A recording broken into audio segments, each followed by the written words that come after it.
From inside TD Garden, recapping the Celtics' win over the Washington Wizards, 112-94. I am Josue Pavon. He is Bobby Manning. Bobby, the Celtics returned to their winning ways, and Malcolm Brogdon had a lot to do with that. He scored a season-high 23 points off the bench, along with 4 assists, 3 of 5 from deep. Just how important was he in this matchup? Big. He opens up the offense, I think, when it starts lagging, and that's what they brought him here to do, right? They wanted a playmaker, not necessarily a guy to usurp Marcus Smart, though we might have to have that conversation later in the year. I'm not saying yet, but the role he's in right now is the right one. He accepted it coming in. Marcus Smart loves what he's doing, and he frees them up. They go on this 4-20 spell between the second and the third quarter.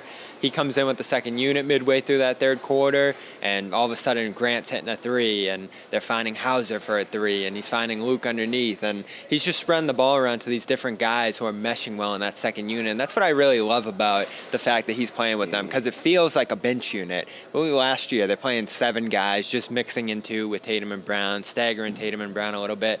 Now you can have a second unit where your starters actually get some rest. Right. And that's why I like having Malcolm Brogdon come off the bench. I like him being in that 6-man role. Obviously a guy who can finish the games as well. And it's not even November 1st. And here we go again with this Malcolm Brogdon and Marcus Smart debate. I'm sure we're going to have it at some point throughout the season. I'm sure Celtics fans will be doing that in a couple of months, especially when he gets really comfortable with his offense. But I'm just not crazy about switching things up right now. I don't like the narrative right now. And John did bring it up as well before you rejoined us on the Celtics postgame show.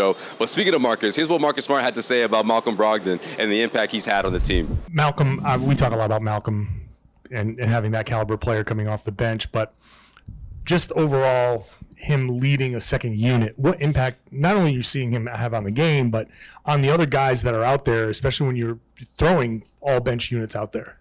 It gives them some stability. You know, you got a guy who's been doing this, knows how to play the game, coming in and, you know, taking that role and that leadership role in that second unit to really get them going.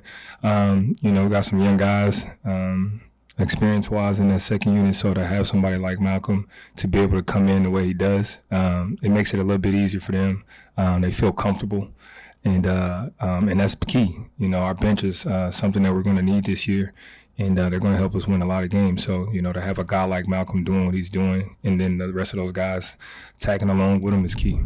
So that's it. Like, that's the positive vibes I want to hear. Okay, none of this switching, swapping, and just let Malcolm lead that second unit and just look out for these positive results. Because again, I've been saying it for the last month or so. The Celtics just didn't have that kind of weapon last year. Yeah, and there's room for both of them. They can close games together. They can play off each other. Smart's more of an on-ball player. Brogdon can thrive as an off-ball guy, though he's doing some good stuff with the ball in his hands when Smart's off the floor too. So there's room for both of them here. Derek White might be the guy who's the odd man out there, especially when Rob comes back. Like, you look at Friday's game and Luke's playing a little bit more. That'll be Rob in a couple months here, you would think. So one guard will get left out of the rotation when they have 2 bigs on the floor at the same time, and that could be White. Maybe it's Brogdon on a given night taking a few less minutes, though with him having that back issue coming in tonight, he was questionable. It might not hurt to play him a little less, rely on him a little less to keep him healthy. Right. Absolutely. This segment, of course, is brought to you by Calm. Head over to calm.com/garden, where you can get a 40% off a premium subscription just for watching us, of course, as our good friends over at Calm. That's calm.com/garden.